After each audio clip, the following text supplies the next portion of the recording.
Hi, I'm Erin Welsh. And I'm Erin Allman Updike. And This Podcast Will Kill You. Welcome to the second episode in our two-part series on starvation and famine. Yes, we're back with part 2. This week, we are continuing our discussion of starvation, famine, hunger, and malnutrition, words that have been used a lot lately in discussions surrounding the ongoing genocide and famine that's happening in Gaza, as well as the conflict that's raging in Sudan. So in these two episodes, we are addressing the distinct meanings of each of these words. And we started out in last week's episode going through the physiological and psychological impacts of starvation. So if you haven't listened to last week's episode, it's not entirely necessary for this one, but it will help provide a lot of the context for understanding the starvation component of famine. Mm-hmm. And this week, we are discussing famine, its definition or definitions, what it means to declare a famine, what causes famine, how famines have changed throughout history, and what is happening currently with the famine in Gaza and the food insecurity crises in other regions of the world. Yeah. And as with last week's episode, we have quite a lot to cover, so we are jumping right in, right after this short break. I must admit, I write this piece while starving. Too hungry to think clearly, too weak to sit upright for long. I do not feel ashamed because my starvation is deliberate. I refuse my hunger even as it decays me. I can survive no other way. Famine is no longer a threat. It is here. Some days, my stomach cramps as I try to revise a single paragraph. My fingers feel dry and achy, parched from lack of fluids. Hunger is loud. I read, but hunger is shouting in my ear. I write, but the maw snaps with every keystroke. I wonder, how can I keep my mind sharp when my body has gone so thin and dehydrated? The hunger starts with a rumble, and it spreads so quickly. My legs barely carry me to the nearest internet cafe. There, I tried to keep up with work and commitments, charge my devices, and catch a brief connection to the outside world. But with a heavy laptop bag on my shoulder, the journey feels less like a short walk and more like crossing a desert. One day in particular, I had been working nonstop, pushing through dizziness and exhaustion. By the time I reached the stairs to my apartment, my legs were barely holding me up. My blood sugar had crashed. I collapsed just as I reached my bedroom. I was rushed to the nearest GP, where I was given an IV to stabilize me. The next morning, I was back at work. Not because I had recovered, but because I felt I could not afford to stop. The urgency to bear witness outweighed the need to rest. This is not about ego. It's about refusing to disappear, about resisting the slow erasure that comes with war and famine, about insisting that our thoughts and our work continue, even when it must be done in the ruins. In Gaza, to be an academic today is to refuse to be reduced to a statistic. There are days when continuing feels impossible. The body simply gives out. Reading leaves me lightheaded. Concentration slips away. Teaching becomes a battle to remain coherent. The most basic truth remains difficult to say aloud. We are hungry, not by accident, but by design. When did naming that become taboo? This is not just about hunger. It is about being forced to fight for survival in silence. To generate knowledge in the context of hunger is to think through pain. To teach students who have not eaten and still tell them their voices matter. To insist, against all odds, that Gaza still thinks, still questions, still creates. That, in itself, is an act of resistance.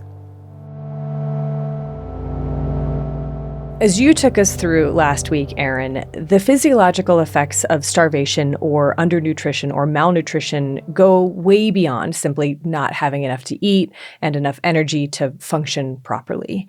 Every single part of our bodies is impacted. Our immune systems, leaving us more vulnerable to infections, our hormones affecting our reproductive systems, our organs, leading to premature heart failure, our minds, leaving us foggy and depressed and apathetic. And just as we can't isolate starvation's impact on one part of our physiology and ignore its other effects, we can't pretend that mass starvation happens in a vacuum. that one day the crops failed and there simply wasn't enough food. That the cost of famine comes solely down to the direct physiological effects of starvation multiplied by the number of people impacted. That's not the way that it works. No. The causes and consequences of famines are far more complex than that, and ultimately each famine is unique, deserving of its own focused examination. But looking back at the vast history of famines, which have been with us for all of our species' time on this earth, we can draw out some general patterns to help us understand the present and the possible future. This is an enormous area of scholarship, like absolutely enormous. And there are people who have dedicated, many people who have dedicated decades of their lives to the study of famines.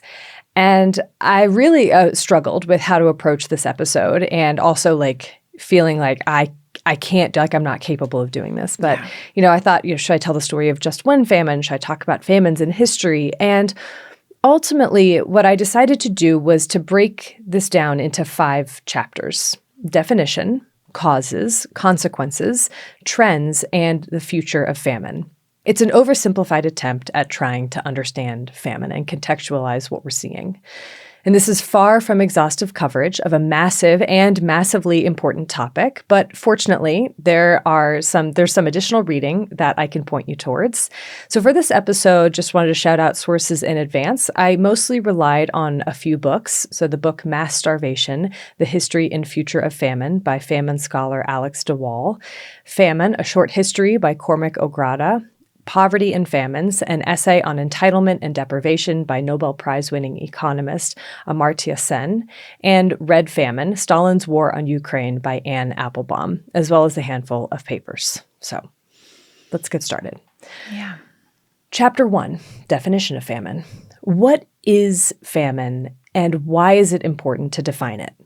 Famine exists at the extreme end of a spectrum of food scarcity. Simply put, a population experiencing famine is not able to access adequate food, leading to an elevated death rate. It is an event, a deviation from normal life.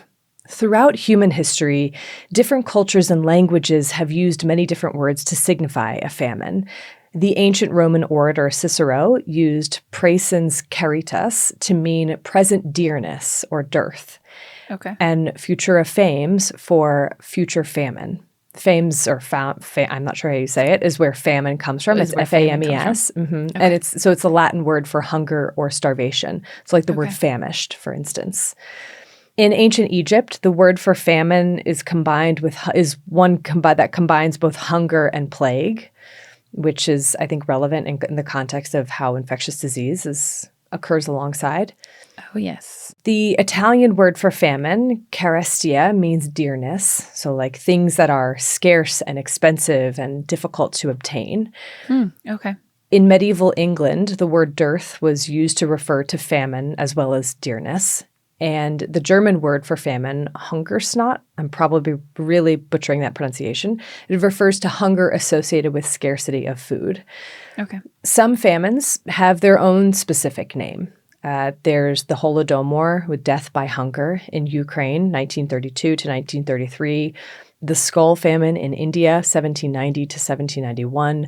The Great Hunger, or Black 47, for the 1845 to 1852 famine in Ireland. Matunya, or the Scramble in Tanzania, 1917 to 1920. And that's just to name a few. Like many famines have their own names. Until very recently, there was no formalized, agreed-upon definition of famine. People didn't need one to recognize it as it was happening. They didn't need to understand the physiology of starvation to recognize its effects in themselves, their children, their neighbors. They didn't need a formal death toll to grasp the magnitude of devastation. But as we've discovered in recent decades, having a standard threshold beyond which we can declare famine is crucial for decision-making and delivering aid, especially as humanitarian aid organizations have grown. In the early 2000s, the Integrated Food Security Phase Classification, or IPC system, was developed by the Food and Agriculture Organization of the United Nations, and it consists of 5 phases. So going from phase 1, which is none or minimal, and that means that households are able to, quote, meet essential food and non-food needs without engaging in atypical and unsustainable strategies to access food and income, end quote. Okay. And I'm not going to read the definitions of each of the other phases until phase 5, but phase 2 is stressed, phase 3, crisis, phase 4, emergency. And in phase 5, which is catastrophe/famine, quote, households experience an extreme lack of food and/or cannot meet other basic needs even after full employment of coping strategies. Starvation, death, destitution, and extremely critical acute malnutrition levels are evident. For famine classification, area needs to have extreme critical levels of acute malnutrition and mortality, end quote. So these phases are determined at the household level, whereas famine is an area-wide classification. So how many households are experiencing extreme food scarcity? The threshold for famine is 1 in 5 households, or 20%, in a specific area facing a complete lack of food and other basic needs. Starvation is evident, with more than 30% of children acutely malnourished. Households are destitute, and death rates exceed 2 per 10,000 per day, measured as excess mortality. So it's not just like how many people are dying, it's how many people are dying above the baseline. Above the average. I feel like thank you for walking through all of that classification. We will link to those, by the way, for people who want to read all of that. Yes. That level, like that classification is so extreme. Yes. And I feel like that is like an important thing to just highlight. Like we're talking about 20% of households not having any access to food, 30% of people experiencing severe acute malnutrition. Like children, yeah. That's really extreme. It is extreme. So a lot of places in the world currently are in level 4, which is emergency, but not famine. And like that is also very extreme. It is extreme. It's just, yeah. Like the word famine is not used lightly by these organizations. Exactly. This is a very deliberate decision to say this is a famine. And there are criteria that must be met. And I also want to just make a note here about excess mortality, because I think there tends to be this idea that famine means frank starvation, your death by starvation, and it's not. Excess mortality includes, and I'm quoting from Alex DeWall here, quote, anyone who died of any causes above the baseline. It includes deaths from communicable diseases, often the single biggest cause of death, exposure and exhaustion, and in some instances, violence as well. Including all of the deaths can be justified because famine is not just an aggregate of individual cases of starvation. It is a far-reaching social disruption that involves epidemics of infectious diseases, movements of desperate people, crime, and an array of other social disorders, end quote. Famine is more than starvation on a large scale. Yeah. Period. Way more. Way more. The IPC classification of famine is very specific and technical, and that is by design. It makes no reference to the cause of famine. It is politically agnostic, which is really important when it comes to delivering humanitarian aid. A declaration of famine, as outlined by those clearly defined criteria, allows humanitarian aid protocols to be enacted. It frees up resources and funds to deliver aid, and it draws international attention and action to the crisis, hopefully before it's too late. Although if a famine is declared, it already is too late for many people. A lot of people. The IPC system for declaring famine is crucial for acknowledging the need for public action. But it's not really something that we can use to identify or describe historical famines, which often lack the demographic data to determine something like excess mortality. Like, how do the estimated 600,000 deaths from the 967 CE flood in Egypt translate into additional mortality? How much Right. of that is above the baseline? For the 209 to 203 BCE famine in China that killed 80 to 90% of the population, what was that baseline population? Whoa. Yeah. That's We major. needed just a different approach for Right. studying historical famines. Makes sense. And in 2004, Howe and Devereaux proposed intensity and magnitude scales for characterizing famine. And the magnitude scale is what seems to be the most often used for historical famines, and it comes down to like total deaths, not as a proportion of the population or over a set time period. A great famine is one that has killed at least 100,000 people. And a catastrophic or calamitous famine, I've seen both used, is one that has killed over 1 million. Between the years 1870 and 2010, at least 116 million people died in over 50 great and catastrophic famines. A truly staggering number, 116 million people Jeez, Aaron. in just over, and in 140 years. But the vast majority of those 100 million deaths happened before 1980. What changed? I'll get there in a bit, but first, let's talk about the causes of famine. So, Chapter 2, Causes of Famine. Why do famines happen? Food shortage from crop failure, other disruptions in the food supply, rising food prices, armed conflict, political will, more things, sometimes all of the above, a blend of things. I think there's often a tendency to think of famine as a natural force, drought or floods, fire, agricultural pests, fungal epidemics, volcanic ash blotting out the sun, destroying any available food and bringing starvation to the land. And historically, that may have occasionally been the case. There may have been famines that were caused directly by sequential crop failures, solely crop failures. But today, and I think for centuries, you could argue, famine is exclusively man-made, started or perpetuated by political decision, whether mismanagement or malice. Not, as Thomas Malthus claimed in 1798, an inevitable outcome of uncontrolled population growth. Nature correcting itself by bringing down a population to a more appropriate level. Malthus.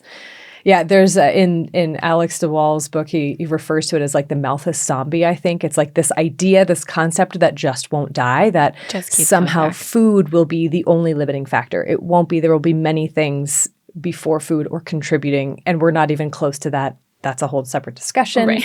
Anyway, Malthus was... Should we do a whole episode on how we haven't reached carrying capacity? Okay. No. No. But yet, governments have used Malthus's prediction as an excuse for inaction in a number of famines in India, for instance, in the Great Irish Famine of the 1840s. During that famine, during all these famines, the English government kind of just shrugged and went, well, what do you expect? Leaving millions to die. It was sort of this like, well, this is what Malthus said would happen. You brought it upon yourselves. You brought it upon yourselves, yeah. Nothing we can do. And in those famines, food was not the limiting factor. Ireland and oftentimes India was still exporting food as forced by England or preventing its delivery in India, even if India wasn't actively exporting. Famines do not happen as Malthus claimed. Our planet is capable of producing enough food for the global population. Whether climate change will play a role in shifting that is a question that remains to be seen. It probably will, but we are not there yet. We're not there. We are not there yet. We have not been there historically. Right. We are not there currently in the year 2025. Which doesn't mean that we shouldn't worry about climate change. That's 100%. But it's just so many reasons. It's not Malthus. Yeah, Malthus. Famines happen because people will them to. In his book, Mass Starvation, de Waal makes note of the word to starve and its multiple meanings. A person can starve, and they can also be starved. Mm-hmm. Hunger is a very effective weapon and tool of conquest. It's deadly. It's demoralizing. It's disruptive. It completely reshapes and erodes every aspect of your life. Whatever the goal, submission, humiliation, suffering, genocide. Many governments have and continue to wield starvation to accomplish those goals, like during many colonial conquests by European governments, like the Armenian genocide perpetrated by the Ottoman Empire in the early 20th century, like the Holodomor in 1932 to 1933, which was intended by Stalin to destroy Ukrainian identity and culture, like the Nazis used repeatedly during World War II, including during the Nazi hunger plan, which was not enacted fully but intended to kill a calculated 30 million people. Like the U.S.'s World War II Operation Starvation, was actually named that. Are you serious? I'm 100% serious. They dropped mines into Japanese harbors to disrupt food shipments. And it intentionally to cut off food supply. Or during the Vietnam War, when they killed all the crops, defoliation with napalm, ecocide, like Israeli leaders who use hunger as a weapon and prevent aid from being delivered. During the 2008 to 2009 Israeli siege of Gaza, an advisor to the Israeli prime minister is reported to have said, quote, "The idea is to put the Palestinians on a diet, but not to make them die of hunger," end quote. I've seen that quote. Yeah. Again, outright starvation deaths during famine are rare. People are far more likely to die of infectious disease or other causes, all of which still constitute famine deaths. Even if the goal isn't outright genocide or submission, and a famine begins because of, say, harmful government policy and subsequent denial, or just like crop failings and then subsequent denial and inaction. Right, inaction, yeah. Right. What that reveals is that those in power simply did not care enough to do anything. During the 1943 Bengal famine that killed 2 to 3 million people in India, Oh my gosh. which India at the time was still under British control, Britain denied that there was any food shortage. They blamed it all on people allegedly hoarding food, meanwhile requisitioning food themselves for the war effort, and then they refused to provide relief or allow any transport of food into India because they were worried about it being intercepted by Axis forces, or enact any standard famine relief measures. They didn't do anything. So according to scholar Lizzie Collingham, quote, "It is difficult to reach any conclusion other than that racism was the guiding principle which determined where hunger struck," end quote. And this famine, which the scholar Amartya Sen lived through and then inspired him to write some of his ideas about the economics and the impacts of poverty and famine, I think it shows, as he pointed out, how important it is to ask the question, is there no food to buy?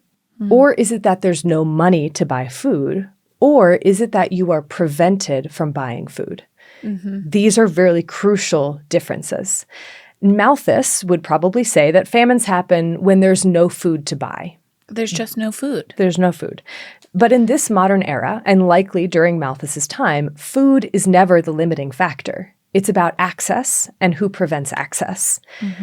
There's a classic metaphor to describe the vulnerability of a peasant throughout history, and it was created by Richard Tawney in 1966. And it's this metaphor of a peasant standing up to his neck in water so that even the slightest ripple can drown him. And thinking about what causes those ripples or waves and what determines the height of the water in the first place, I think that can be helpful in thinking about famine. Maybe a ripple is a bad crop year. Maybe he's knocked down because of his religious beliefs or just ethnic identity. Maybe a wave comes in the form of an exorbitant tax or a case of dysentery. When an entire population is up to their necks in water, that can make them extremely vulnerable to a famine, and that famine can have devastating consequences. Chapter 3, Consequences of Famine. What happens during and after a famine? Like we talked about last week, starvation profoundly impacts the body and the mind, making people more vulnerable to a whole host of other dangers like infectious disease or exposure. And we talked about that largely in the context of purely starvation. Your immune system weakens, leaving you open to infection, for example. What famine does is amplify those dangers 1,000-fold. So like the men in the Minnesota starvation experiment undoubtedly had weakened immune systems, but they had access to warm water, clean clothes, medical care, fresh food. They had a safety net that simply does not exist in a famine. So let's say, for example, that a person who's living in famine conditions is exposed to typhus. Typhus ravages their weakened immune system, and since hot water and clean clothes are out of the question, the infected lice carrying the typhus bacterium will spread to every member of the household, leaving all of them too weak to cook with what little food they may have. And let's say one person is well enough to venture out to get food. Maybe they'll be shunned out of fear of the disease. Or maybe they manage to get food, but it's spoiled, or it barely resembles food. It has almost no nutritional content. If they recover from typhus, food poisoning, or dysentery could deliver the death blow. When political conflict drives famine, many people are forcibly displaced, and camps set up to house them can be hotbeds of infection. You mentioned crowding and how, there tends to be crowding in famine. That's just like it facilitates the spread of infectious disease to an astonishing degree in combination with malnutrition. I feel like we have touched on that in almost every single infectious disease episode we have ever covered. Yep. Yes. Cholera, typhus, typhoid, measles, malaria, influenza, these are all frequent occurrences in famines. And as we've been saying multiple times, infectious disease is one of the biggest killers. Famine deepens vulnerabilities and it magnifies social inequalities. Those who are immunocompromised to begin with are often the first to die, and they make up the greatest proportion of deaths. So throughout history, this tends to be the oldest and the youngest. In Dewall's study of the Darfur famine in 1984 to 1985, he estimated that 2/3 of the deaths were children under 10, and half of the deaths were children under 5. It's also depressing, Erin, that in so many of the statistics, when they're measuring, like we talked about last week, severe acute malnutrition and things, the tiniest of babies, like newborns to 6 months old, often aren't even included in those statistics because we don't have like ways to measure them reliably and things. So it's just so heartbreaking. It is. Yeah. This pattern of the oldest and the youngest being the most likely to die, it doesn't always hold. So for instance, if there are people who are like certain populations who are targeted, that might be a deviation from that. But in general, like I think you could generalize by saying that famine strikes those who are not deemed worthy of consideration, not deemed worthy to live.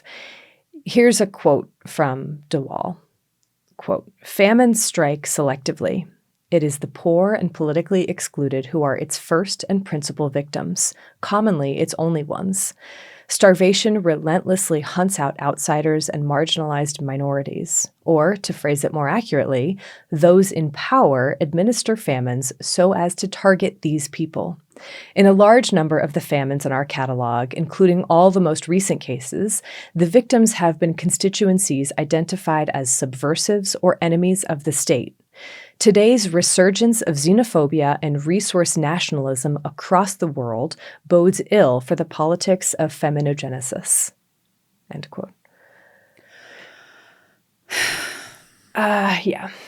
This is heavy, Erin. I know.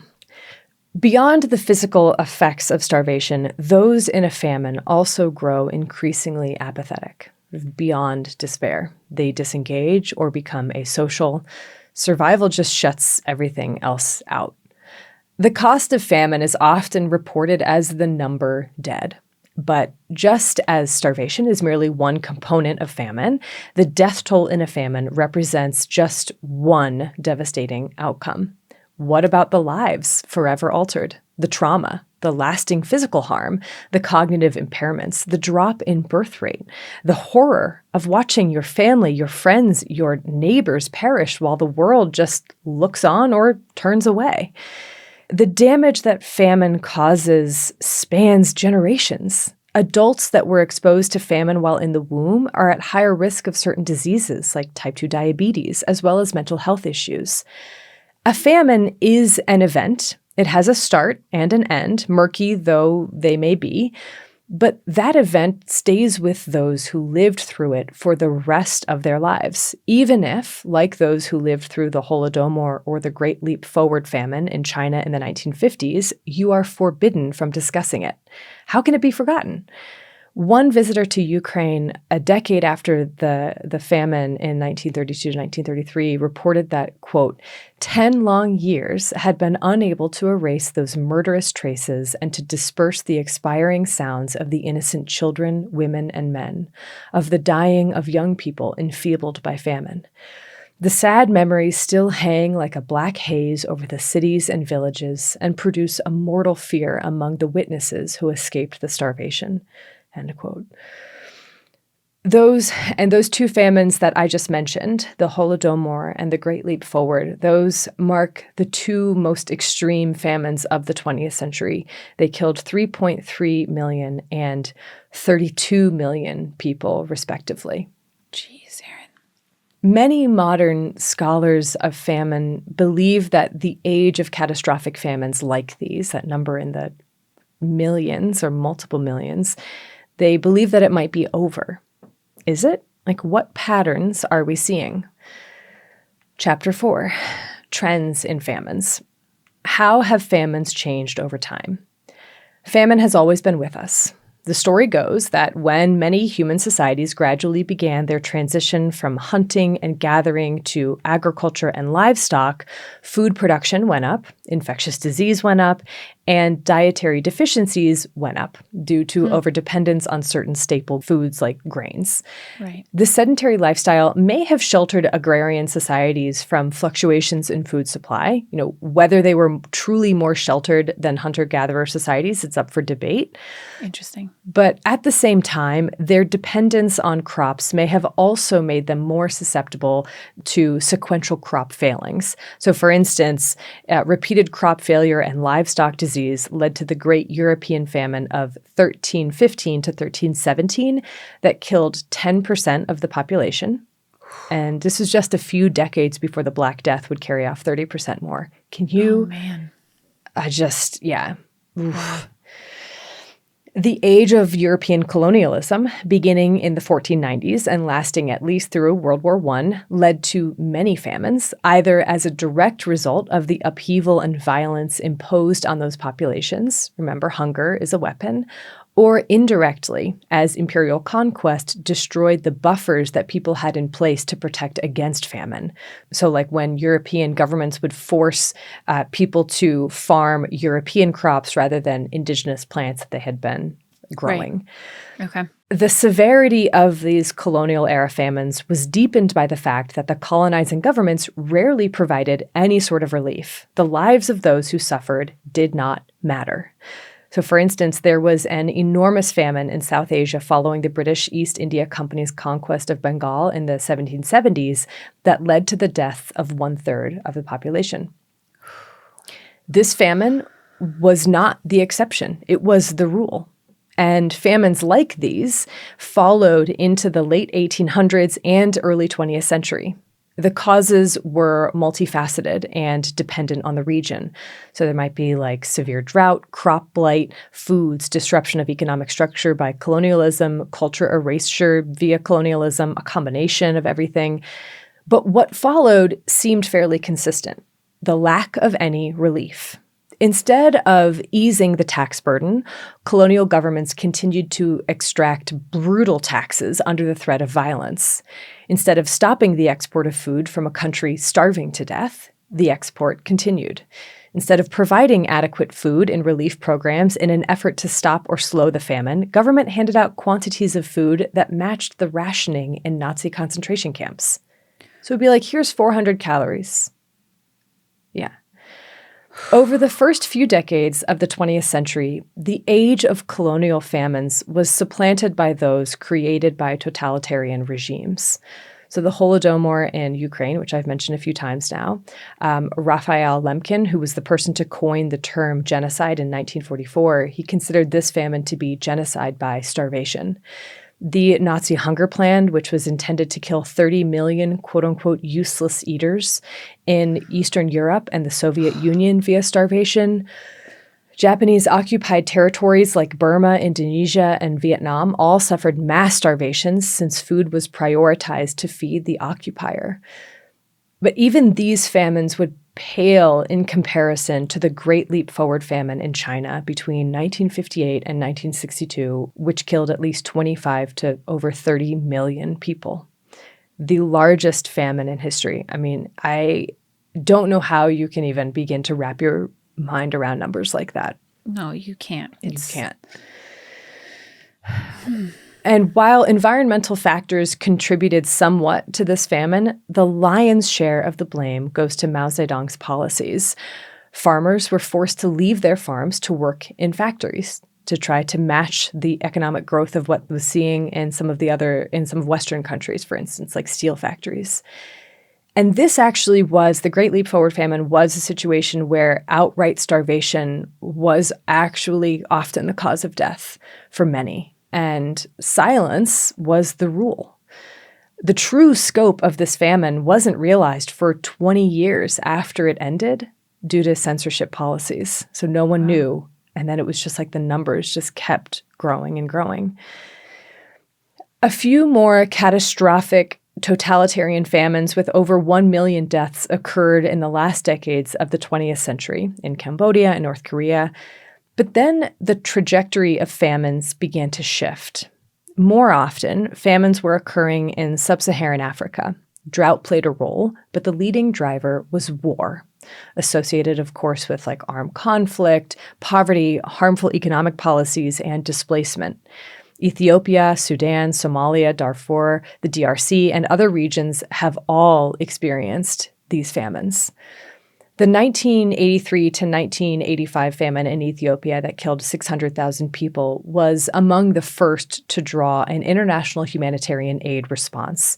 You know, like Bob Geldof and Band-Aid, the song "Do They Know It's Christmas," which like is just the most. You don't know that song? I don't know that song.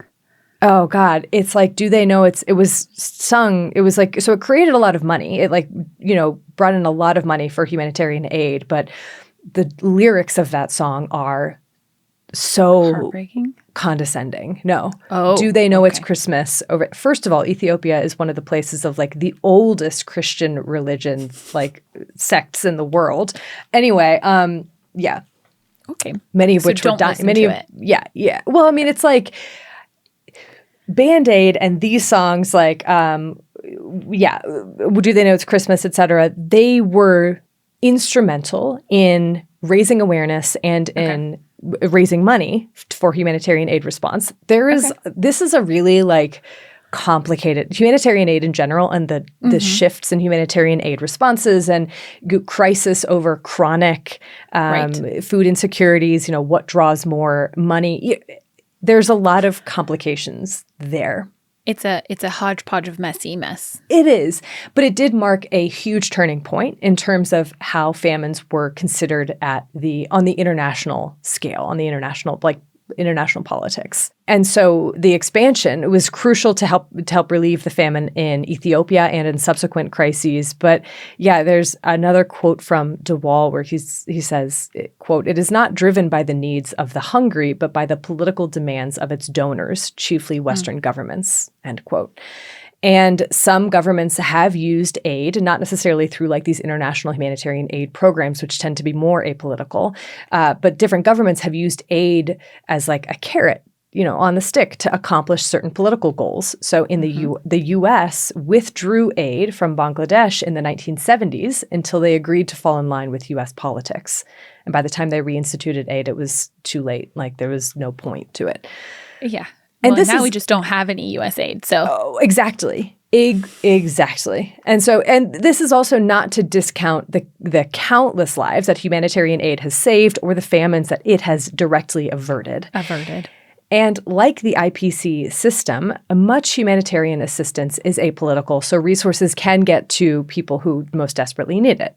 Right. By the end of the 20th century, international reporting on famines and the development of a professional international humanitarian aid system meant that we had the ability to recognize famine and do something about it, as long as there was also the will. So, Chapter 5, The Future of Famine. Is the end of famine in sight? Asking that seems like a ridiculous question when there is literally a famine happening in Gaza, when there have been famines in Somalia, South Sudan, Sudan in the past 20 years. But it is a valid question. When you look at a graph of famine deaths over time, starting in 1870, there is a noticeable, sharp downward trend starting around the 1980s. Why have famines declined in magnitude? And by magnitude, I mean fewer people dying overall compared to the centuries earlier multi-million death toll famines. Right. It's a combination of different things: public health advances, humanitarian aid responses, and political action and will. So think again of that metaphor of the guy who's standing up to his neck in water. The water level has, on average, around the globe declined thanks to things like economic growth, improvements in agriculture, functioning markets, and public health. These factors might reduce how vulnerable an entire population is to famine or the number of vulnerable individuals.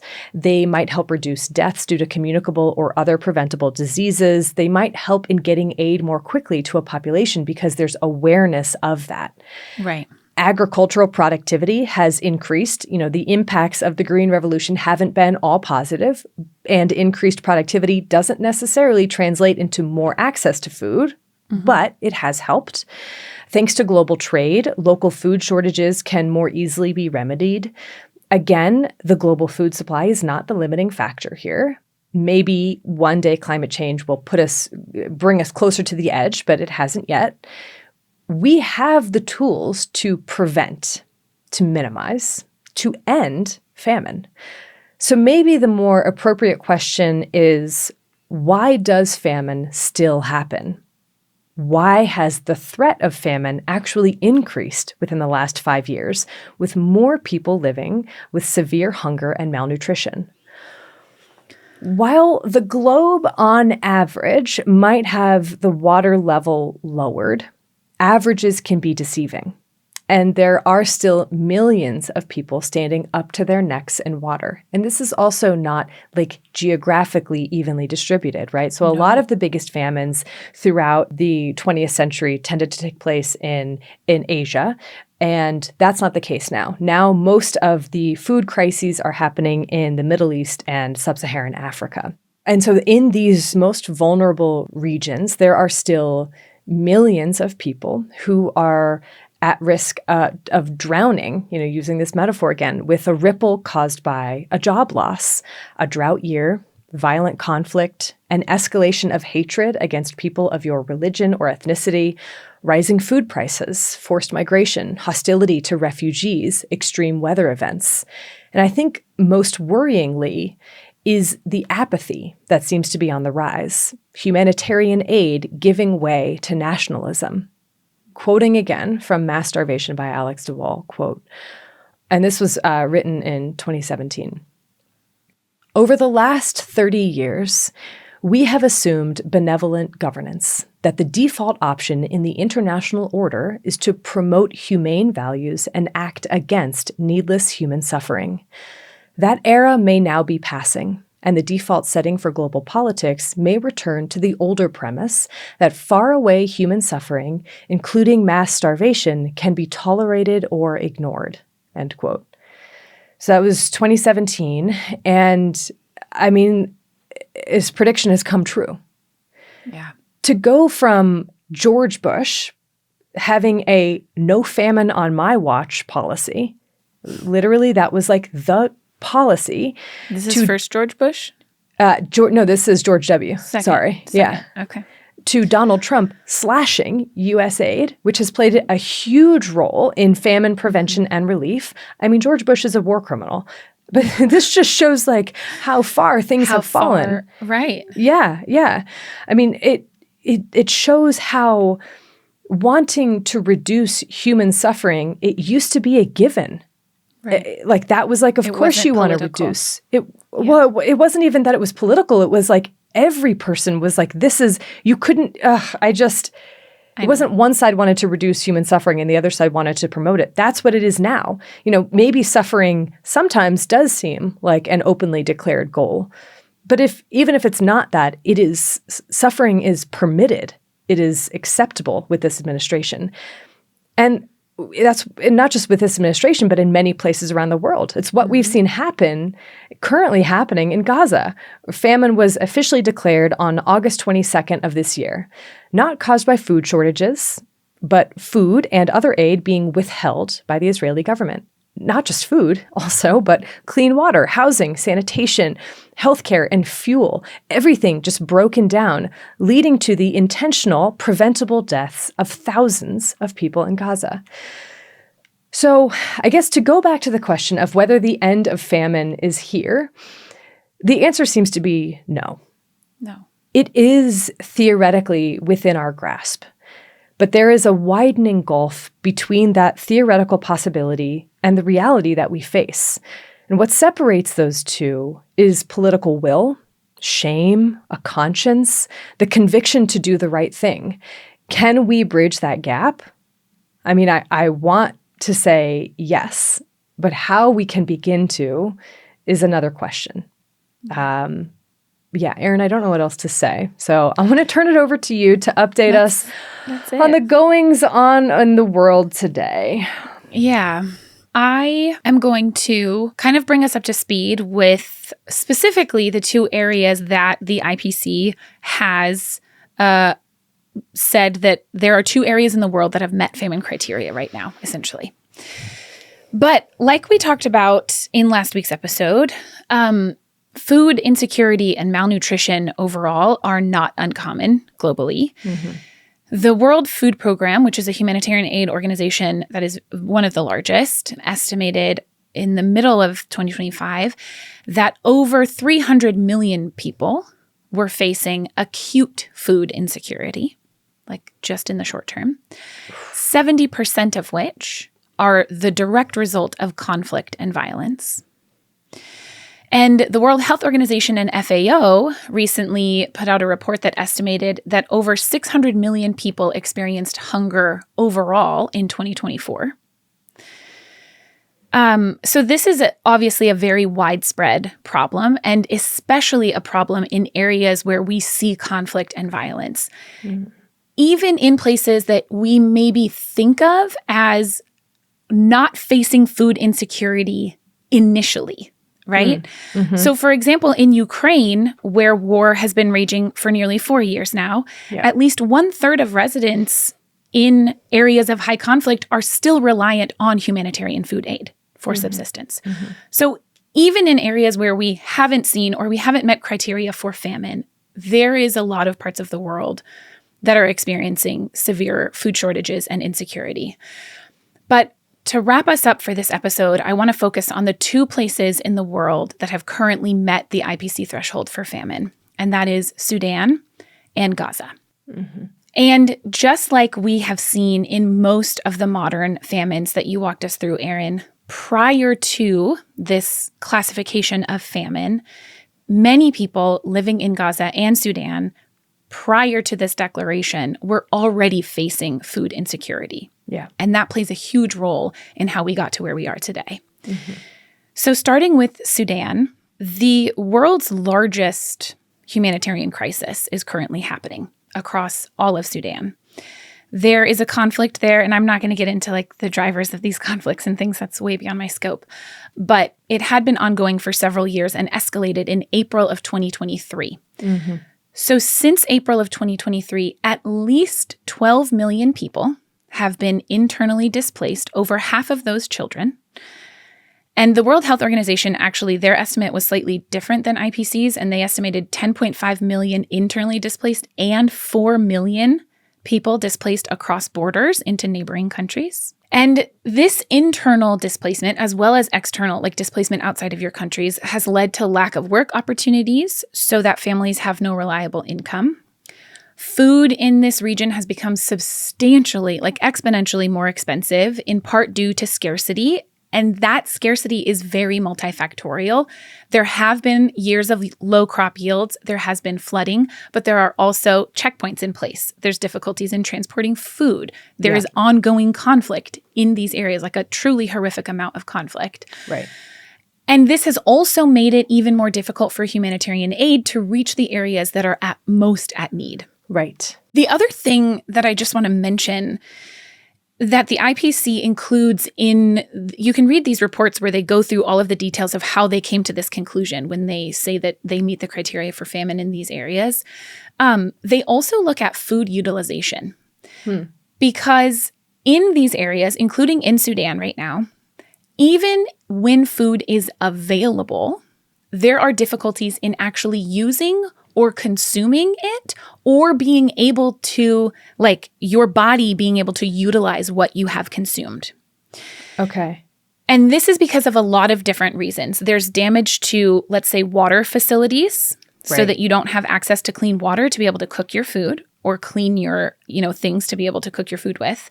There's been outbreaks of diarrheal diseases, including, as of April 2025, in Sudan, a cholera outbreak of over 60,000 cases and at least 1,600 deaths. And that cholera outbreak is not limited to Sudan. It has actually also spread to South Sudan, where there have been at least 1.1 million people who have fled into South Sudan from Sudan. And the cholera outbreak there has affected an additional 54,000 people and caused over 1,000 deaths. So this is like really huge. And that obviously, on top of just causing disease, makes it difficult for people to absorb any food that they are actually eating. So overall, in Sudan right now, we don't have a reliable way to quantify the extent of mortality that all of this has caused. We don't really have reliable data that is coming out of there right now. But the most recent report that was published by the IPC in December of 2024 and projected out through May of 2025. Okay. And at that time, they estimated that 5 different areas within Sudan were experiencing famine, that IPC Phase 5 classification, which was nearly 640,000 people at least. And over half the population, an estimated 24.6 million people across Sudan, were facing at least category 3 or 4, very high levels of acute food insecurity. So even before the escalation of this conflict, the global malnutrition rates in children under the age of 5 in Sudan were estimated at around 13%. And now in many of these areas, they're up to 30%, which is, again, what classifies it as famine. Right. And the World Health Organization estimates that in Sudan, 5 million children and pregnant people are acutely malnourished, and over 700,000 kids under the age of 5 will meet criteria for severe acute malnutrition this year. It's pretty horrific. And it is still ongoing. Right. Most of the reports have not been updated. I assume that we will have updated reports maybe by the time this comes out. I'm not really sure, but the projections were even grim. Like, they were very grim. Right. We're recording this, by the way. I don't know if we said this in any episode, but on September 11th. September 11th, 2025. Yeah. So that's the most recent data that we have on all of these. In Gaza, the most recent IPC report, as you mentioned, Erin, was updated August 22nd of 2025. And I actually want to start out by reading an excerpt from this particular report, because the intro is actually pretty striking. They start out with, quote, "This report marks the 5th time the Famine Review Committee has been called to review an analysis on the acute food security and nutrition situation in the Gaza Strip. Never before has the committee had to return so many times to the same crisis, a stark reflection of how suffering has not only persisted, but intensified and spread until famine has begun to emerge. Yeah. So in this report, they outlined that the famine conditions have been met, at least by the time of this report in August, in Gaza Governorate.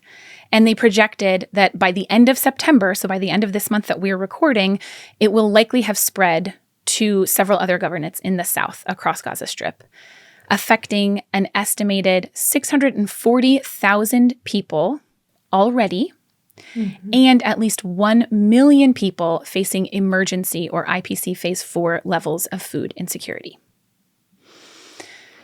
In The Guardian, there was an article that came out earlier in September that reported that in the last 2 weeks of August alone, 7,000 children under the age of 5 were hospitalized specifically to treat severe acute malnutrition. How many? 7,000 kids. And they actually estimated that by the time that they calculated the rest of the numbers from August, it could have been up to 15,000 children hospitalized. And remember that we try not to hospitalize children. That's only when they are extremely ill, right? Yeah. Already by July of 2025, the food system that had existed in Gaza had collapsed. And I think it is an understatement to say that the history of the conflict of Palestine and Israel goes back farther than I am going to get into. We don't need to get deep into the scope of that conflict, but we do need to understand a little bit of the context just prior to this. Right. And that is that since at least 2007, the Gaza Strip was already under a blockade in which Israel had essentially all of the borders of Gaza Strip restricted. There was restrictions and total control on importations into Gaza Strip. Yeah. That included food, medicine, gas, all supplies. Yeah. Everything under control of somebody else that, yeah. Yep. Yeah, exactly. And that was already in place for, the last 16 years prior to this, in part because of those importation restrictions and because of how densely populated Gaza Strip is. It's one of the most densely populated areas in the world. There's an estimated 2.1 to 2.3 million residents. There's maps if you haven't looked at like what the size of Gaza Strip is compared to other major cities, but I have a link to maps online.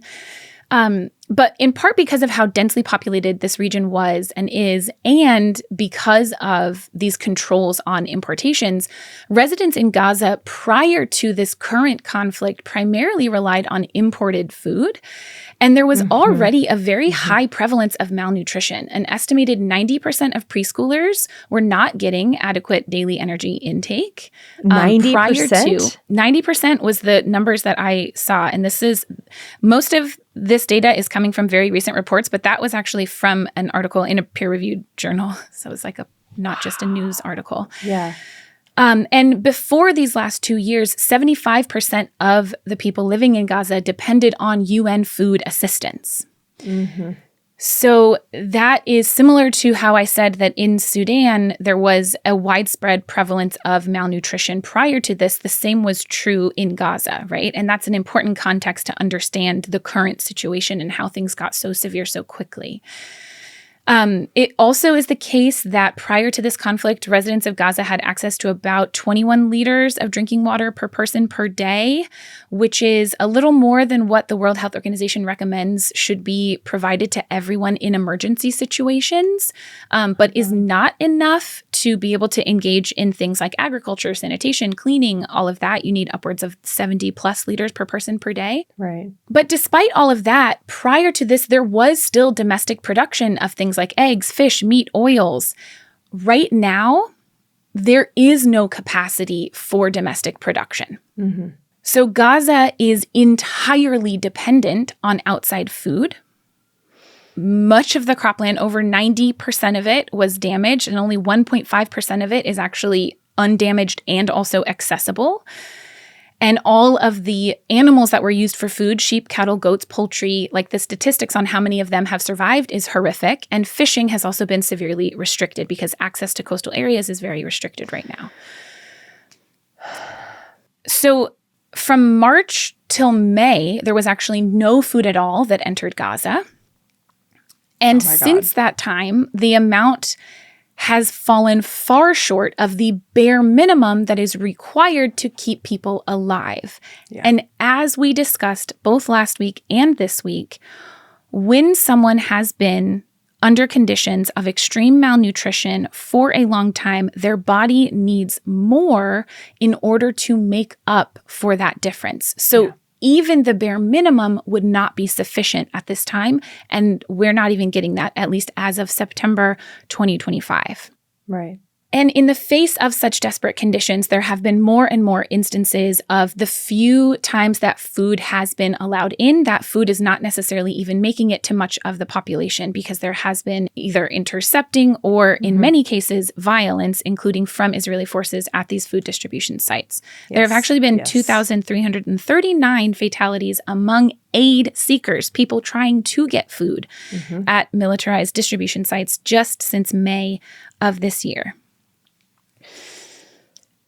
And even in the cases where food is available, prices have risen exponentially.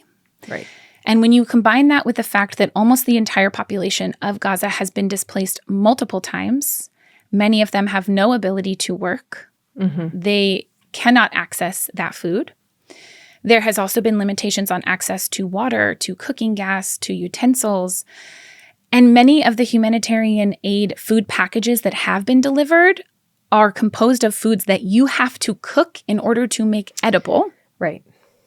Rice. Yeah. It's like saying that the situation is dire doesn't quite, honestly, saying that it is famine doesn't even quite get at this, the real truth of the situation, right? Right. And like you mentioned, Erin, the deaths due to starvation are a very small part of what we are seeing. And yet, at least 361 human beings, 361 Palestinians have died due to malnutrition and starvation alone, including 130 children as of September 10th, 2025. I will also point out that that number is over 100 more people than the estimate I saw from August. And that does not capture the toll that starvation has on the body. No. And the other huge complicating factor in Gaza specifically has been the intentional targeting of the healthcare infrastructure. 94% of hospitals have been damaged or destroyed. Medical supplies were also withheld and not able to cross borders for many months, and they are still in short supply. So even as the food situation may improve, hopefully, we don't know yet, there is still a very real risk of refeeding syndrome for so many people, especially kids in Gaza, given how long they have been subject to undernutrition and the fact that we have limited hospital availability to treat them.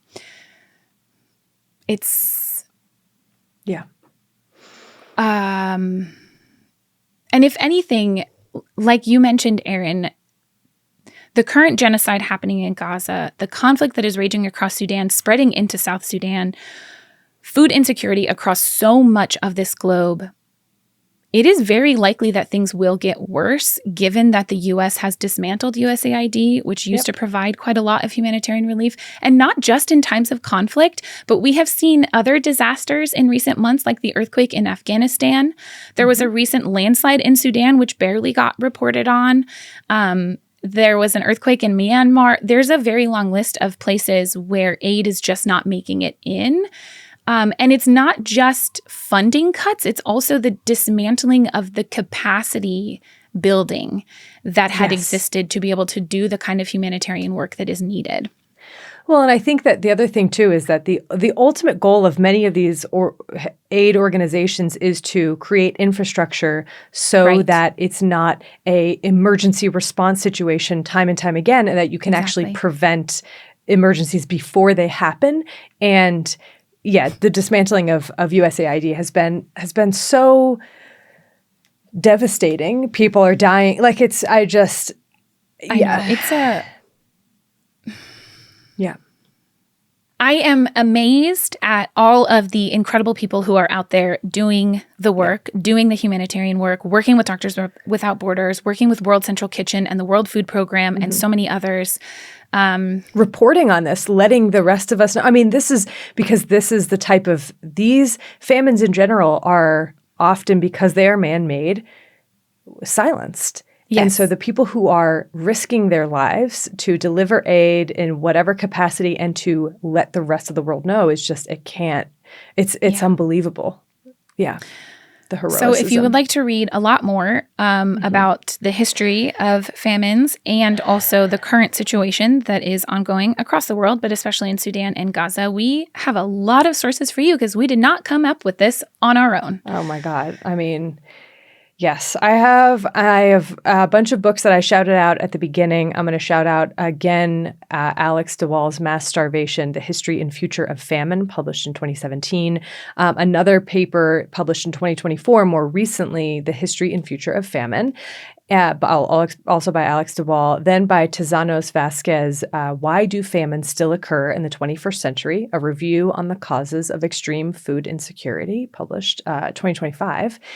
And published in 2021, Vaserman and Luschek, Prenatal Famine Exposure and Adult Health Outcomes, an Epigenetic Link, just to kind of trace the generational trauma that famines can cause. And also, the IPC website has incredible resources, infographics. I mean, it is just a wealth of information. I've linked to a few infographics specifically, but there's plenty more there. I also have the links to the two most recent IPC reports that I was quoting from. So the one from August 2025, that was the Famine Review Committee's report on the Gaza Strip. And then the one from December 2024, that was the Famine Reviews Committee on Sudan. There's a few other ones as well, too. And I also have a bunch of World Health Organization public health situation analysis reports as well, where I got a lot of those numbers from, as well as UN News reports. I also, because I usually try and rely on peer-reviewed journal articles, which are hard to find when things are ongoing. But I did find at least a few. There was one that I really enjoyed that was published, of course, this year in 2025 by Hassoun et al. From Sustainable Futures that was titled The Implications of the Ongoing War on Gaza for Food Sustainability. And there were several others. So we will, as always, post the link to our sources on our website, thispodcastwillkillyou.com, under the episodes tab. We will. Thank you to Bloodmobile for providing the music for this episode and all of our episodes. Thank you to Liana and Tom and Pete and Brent and Jessica and everyone else at Exactly Right for making this all possible. Yes, thank you. And thanks to you, listeners, watchers, people who follow this podcast will kill you in some capacity. You allow us to do this. So thank you. Thank you. Yeah. And as always, a special thank you to our patrons. Your support really does mean the world to us. Thank you so much. It does. Well, until next time, wash your hands. You filthy animals.